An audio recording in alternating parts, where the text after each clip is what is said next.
E aí chega na pergunta de 1 milhão, certo? Qual é a pergunta de 1 milhão? Como eu faço para ser remunerado pelo valor que eu gero? E aí? Complexo, né? Como é que a gente faz isso? Tem algumas formas que são muito importantes para a gente compreender. Tá? A primeira forma é capturando uma parte da riqueza produzida. Você produz riqueza, você trabalha, o seu trabalho produz riqueza e você captura uma parte dessa riqueza. É muito importante entender que se você captura uma parte da riqueza, você captura junto com ela também uma parte do risco. Tá? E isso é muito importante. A tentativa do ser humano de eliminar risco é a tentativa do ser humano de se esconder da vida. Não existe vida na segurança absoluta. Nada acontece. Uma pedra é absolutamente estável. É um cristal que não se mexe. Então, é inanimado. Na vida, tem confusão, tem suor, tem conflito, tem tudo isso. Tem risco associado. Viver é arriscado. Então, para você conseguir capturar um percentual da riqueza produzida, você precisa de equity. Você precisa participar, ter alguma participação na riqueza que você produziu. Então, no caso do Luan, a melhor hora de você renegociar o contrato com esse cliente que está crescendo para caramba é quando ele está acreditando pra cacete que o seu trabalho vai levar ele para cima. Depois, já era. Eles já estão estabelecidos, já não precisam mais de você o quanto precisam hoje. Então, a melhor hora de você entrar num bom negócio é no começo, certo? E o equity, que é ter uma ação, ter um percentual do negócio, né? Porque o que é o negócio? É o sistema que é produzido, não falando só de sistema de software, não. Estou falando do sistema do business, que é produzido, e você participando dele, você compra o risco em função, por que você compra aquele risco? De dar errado, mas porque você acredita que aquilo vai ser muito melhor no futuro. Então, você está tentando alcançar um valor futuro e, em contrapartida, você está assumindo um risco presente. É isso. Então, essa é a forma mais sofisticada. Quem monta uma empresa, quem é sócio de uma empresa, né? Empresas grandes como Google, Facebook, Amazon, são empresas que oferecem equity para os seus funcionários. Por quê? Porque para alcançar a visão deles é de tão longo prazo que eles precisam que as pessoas se mantenham ali, que comprem aquela ideia. Então, dar equity para os funcionários, tem um plano que eles têm um plano de a cada período ganham um equity, a cada aumento que você tem, você ganha uma bonificação em equity, é para você ser, de fato, dono daquilo que você está produzindo, no percentual que eles definem lá como algo que, de novo, é muito, é pouco, é o que o mercado costuma praticar, porque as empresas, como são essas grandes, estão competindo para manter as melhores pessoas por mais tempo, né, para conseguir chegar no plano que eles têm de valor futuro a ser criado. Então, isso é super importante compreender. Não é só você empreendendo que você faz essa captura, não. Tá? Existe uma outra coisa que quando você tem um pouco de maturidade, mais maturidade de experiência, você consegue fazer, que é, por exemplo, eu tenho clientes em que eles não são só meus clientes, eles são meus pretensos sócios. Então, eu posso, né, eu me posiciono da seguinte maneira, eles precisam de alguma coisa que eu tenho, eu não preciso do dinheiro deles, e dessa maneira eu faço o quê? A gente faz um acordo, que é bom para todo mundo, em que no tempo, com o resultado esperado, e faz um contrato mais elaborado, com o tempo no resultado esperado, as coisas vão acontecendo, o trabalho que eu faço é um trabalho que cabe naquilo que me interessa e que eu posso ajudar, e eles vão, em contrapartida, periodicamente me dar equity do negócio. Por quê? Porque, para mim, não faz sentido eu parar de fazer as coisas que eu estou fazendo para dividir minha atenção com eles no objetivo de alcançar, né, de resolver o problema deles e ir embora. Não, eu vou perder energia à toa para isso. Então, vira um poder de barganha quando você consegue se posicionar de modo a ter muitas opções do que você quer fazer, do que você pode fazer, certo? Então, isso é uma coisa muito comum. Se você olhar no LinkedIn e procurar por conselheiro, membro do conselho, technical advisor, mentor, são vários termos que as pessoas usam para alguém que não está dentro do negócio, mas tem uma pequena participação daquele negócio, em contrapartida, oferece conhecimento, aconselhamento, toda uma rede de contatos, né? Que são coisas que têm muito valor, dependendo do momento que a empresa está atuando. Então, como uma pessoa técnica altamente capaz, você também consegue se manifestar dessa maneira, se posicionar dessa maneira. Muda o jogo, mas é uma opção. Só para criar uma antítese, para não ser criar uma alternativa, para não ser assim, eu tenho que montar a empresa, vou montar startup amanhã. Não é isso que eu estou falando. Estou falando para você olhar onde você está com mais amplitude, beleza? Uma outra coisa que é um outro caminho que é relevante é você pode sem o equity, assumir mais riscos, priorizando ganhos variáveis mais alavancados. Então, existem contratos de success fee, que você diz, olha, a gente tem aqui um desafio, né? Esse desafio precisa ser resolvido, e a gente faz um contrato que no sucesso eu vou ganhar tanto. E as pessoas geralmente pensam muito assim, de ganhar acompanhando a empresa. Tem um negócio, um deal, que foi muito interessante, que a Tesla investe muito em carro autônomo. Ela quer que o Tesla seja completamente autônomo. E tem um cara chamado George Hotz, que faz o Open Pilot, que ele fez um deal com a Tesla, que era um negócio assim, de um ano, que eles tinham um problema lá. E o negócio é o seguinte, olha, eu tenho um ano para resolver isso, o negócio vale 12 milhões de dólares, e cada mês que eu não te entregar esse negócio, eu perco 1 milhão desse negócio. Se passar um ano, tudo bem, você não me paga nada. Então veja o nível da parada. Se resolve, aqueles 12 milhões dá um impacto enorme. Se ele resolve um mês, um dia, ele ganha 12 milhões de dólares e a Tesla se dá super bem porque ela alcança, ela vê valor naquilo. Né? Se ele não entrega, se ele não entrega o resultado, a Tesla não perde nada além de tempo, e a Tesla não está só investindo naquele cara. Provavelmente tem aquele cara e tem outros caminhos que ela está perseguindo. Então, isso vira um deal em que as duas pessoas abraçam um risco com a expectativa de uma produção de valor futuro interessante. Então, essa é uma forma, você olhar o success fee, você olhar, né, o impacto do resultado, é uma coisa relevante. Só que isso exige maturidade profissional e de negócio. Né? Isso exige, enfim, tem um outro jogo para ser jogado, certo? Então você vê que sempre a gente vai precisando subir de nível do jogo, o tempo todo buscando isso. Uma outra coisa que a gente pode fazer é empurrar para cima o seu teto salarial pela argumentação do que você contribuiu com o resultado. Vamos desempacotar isso. Lembra que eu falei que o salário ele é puxado para baixo, né, ou para cima, pela oferta e demanda? Então temos essa questão. E essa é a natureza do salário. Puxar para lá, puxar para cá, é sempre pautado nisso. E cria-se, né, isso é tão verdade que cria-se artifícios e mecanismos para a gente manter isso acontecendo. Né? Para as empresas que têm um plano de carreira, você já entra sabendo que de tanto tempo você tem a chance de ser promovido. Então, tira um pouco das oportunidades de negociação em tempo de voo, né? Que meio que estrutura um plano de carreira, é um plano para você não importunar tanto a empresa a qualquer mudança de estratégia, a qualquer resultado que você gere. Então, como é que é o lance aqui? Você consciente da realidade da sua empresa, você consciente do seu trabalho, você entendendo como é que o seu trabalho impacta nos ganhos que a empresa tem, né? E como você contribui com isso, você não consegue chegar e falar assim, eu quero uma participação.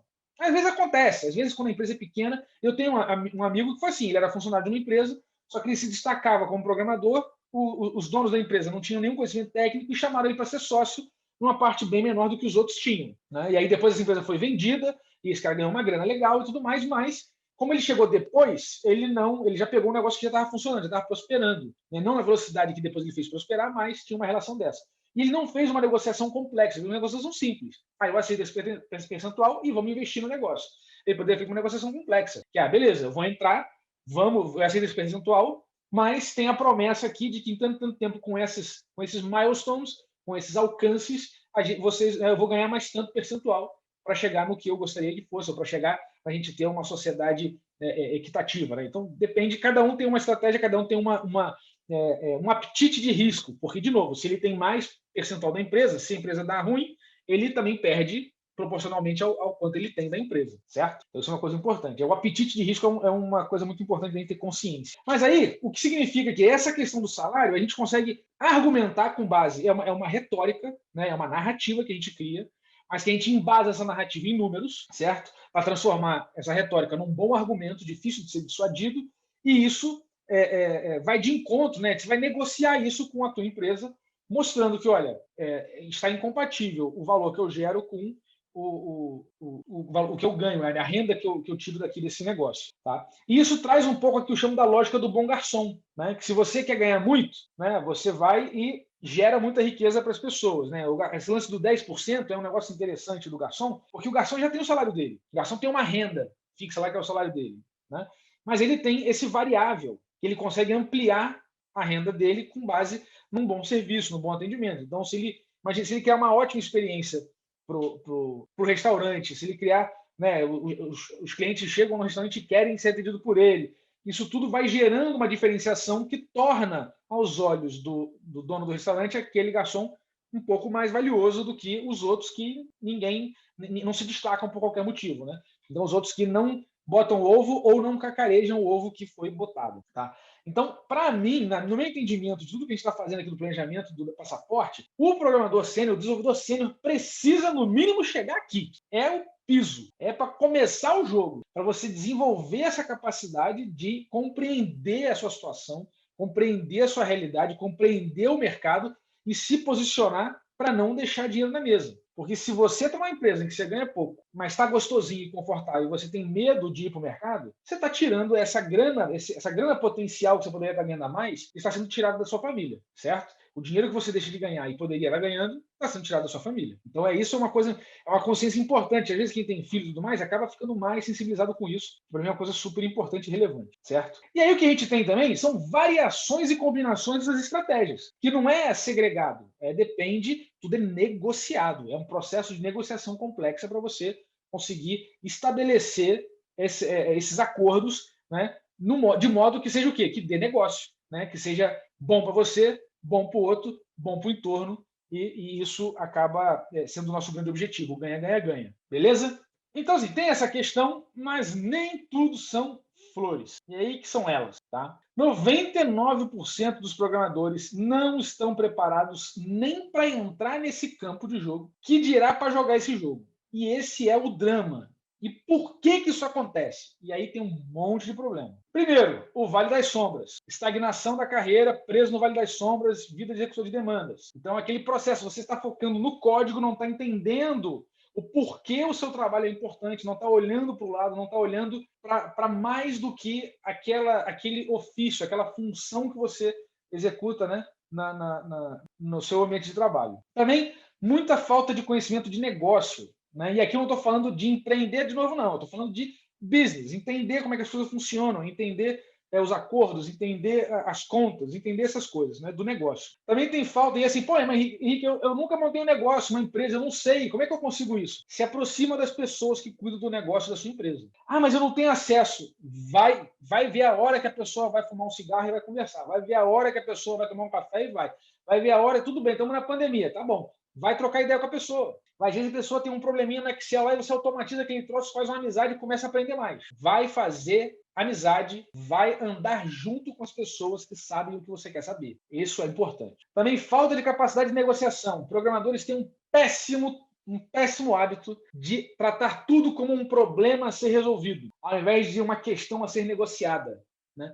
Então, nem tudo que te peguem, nem tudo que te demandam deve ser feito. Tudo tem que ser negociado, tem que levar para o campo da negociação, tem que mudar esse processo, certo? Porque negociar é muito importante. O pessoal de venda, o pessoal de business, o pessoal é um pessoal que está acostumado a negociar, porque lida exatamente com o processo da venda, com o processo de intermediação com outras pessoas externas. O programador fica esperando a coisa cair no colo. E ele, chegou um negócio aqui, ele nem olha se faz sentido para o negócio. Ele, legal, vou refatorar isso aqui. Passa 2 meses fazendo um troço que não gera valor nenhum. Então, é muito importante a gente sair dessa lógica de tratar tudo como um problema a ser resolvido e migrar, né, para uma lógica de negociação. Também, imaturidade profissional, pouca experiência, falta de repertório. Mas eu só vou ter experiência se eu tiver muitos anos de estrada. Não, você pode ter experiência aprendendo com os acertos e erros dos outros. Depende de você estabelecer uma rede de confiança onde você tem acesso a sucessos possíveis. Por isso estamos aqui. Né? Você tem a delegação da evolução profissional para o plano de carreiras da empresa. Também é um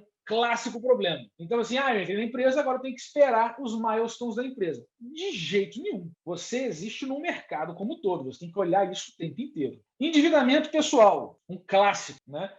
E isso acontece por vários motivos. Por necessidade, por questões psicológicas, por autogratificação pelo sacrifício de estar fazendo um negócio que você não quer, enfim, várias questões. Mas não tem jeito. Né? Isso é um calcanhar de Aquiles, sim, te reduz, né? O endividamento, ele drena a tua capacidade de fazer escolhas, e até boas escolhas. Medo também rola muito. Medo de errar, medo de não saber como é que funciona, medo de se decepcionar, medo de fazer papel de bobo, medo de ser ridicularizado, medo em geral. Né? Medo do risco, medo do fracasso, medo de descobrir que você não é essa Coca-Cola toda. Todo mundo tem um monte de medo. Né?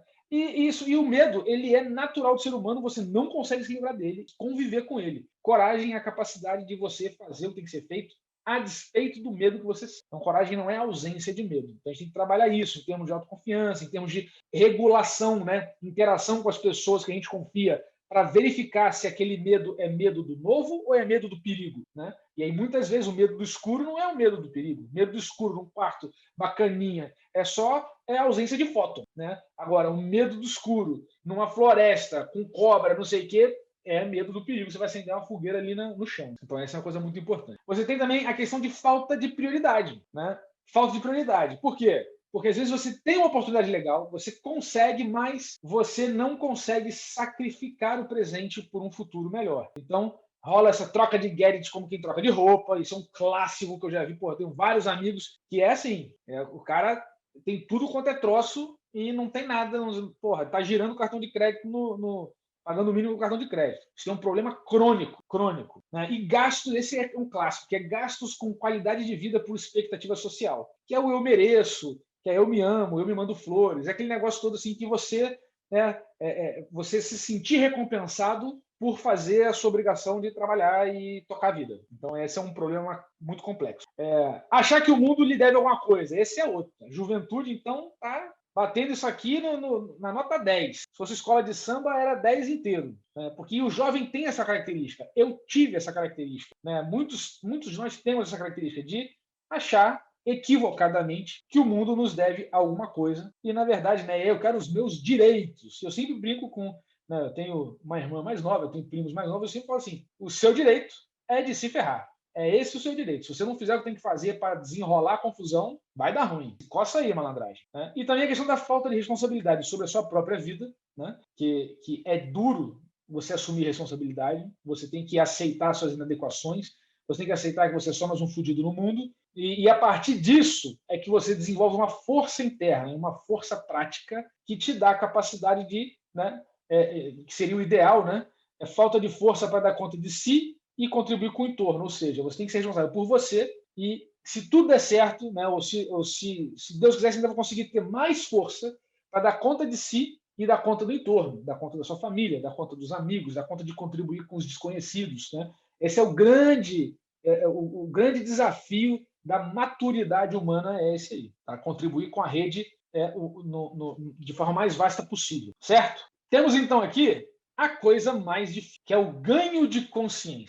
Uma coisa é a gente ter consciência, né? A capacidade, né? A faculdade da consciência. Agora, o ganho de consciência sobre a nossa realidade é muito mais difícil, muito mais doloroso, muito mais trabalhoso, tá? E é difícil fazer sozinho, inclusive. E como é que faz isso? Primeiro, o formulário da produção. O formulário que foi enviado para vocês é um formulário, se você está vendo a gravação e não fez o formulário, é bom fazer o formulário, tá? Para você ter esse ganho de consciência. Tá? Você vai ganhar uma consciência. O que o formulário proporciona? Ele te dá, né, para quem viu isso, ali não tem perguntas soltas. Aquilo ali é para você ganhar uma consciência situacional, saber onde você está, qual é a tua realidade, para você tangibilizar o seu entorno, percepção dos pares, percepção do que acontece na capacidade produtiva da sua equipe, tangibilizar a si mesmo, entender qual é a tua relação com os outros, qual é o teu papel ali, como é que você se percebe naquele negócio em relação ao mercado. Um processo necessário de autoconhecimento, porque você tem que refletir sobre isso, você tem que, às vezes, engolir uns sapos seus mesmos, né, para você poder... É difícil, às vezes é duro uma reflexão dessa. E,